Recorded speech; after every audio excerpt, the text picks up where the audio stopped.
महाराष्ट्रातल्या अल्पसंख्याक समाज आयोगने मगाशी भाषण केलं. आज महाराष्ट्रातल्या अल्पसंख्याक समाजात एक दहशत निर्माण करण्याचा प्रयत्न काही लोक निवडणुकीच्या आधीपासून करतात. अल्पसंख्याक समाजाचे चोचले करायची आग्रह कुणाचा नाहीये, पण किमान त्यांना समाजात जगण्याचे जे अधिकार घटनेने डॉक्टर बाबासाहेब आंबेडकरांच्या दिलेले आहेत त्यावर कुणी गदा आणता कामा नये याची देखील काळजी आपण ठामपणाने घेण्याची गरज आहे.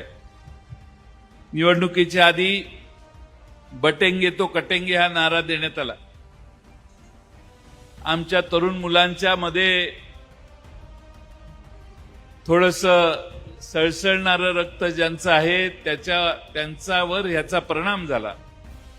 पण खरी आज देशाला गरज आहे ते पडेंगे तो बडेंगे या घोषणेची. आज समाजातल्या नव्या पिढीला कोणत्या मार्गावर लावायचं, कोणत्या दिशेने समाजाला घेऊन जायचं हे समाजाचं नेतृत्व करणाऱ्या सगळ्यांनी ठरवायचं असतं. आणि म्हणून बडेंगे तो पडेंगे, पडेंगे तो बडेंगे आपण अभ्यासच केला नाही, शिकलोच नाही तर आपली जगात प्रगती होणार नाही.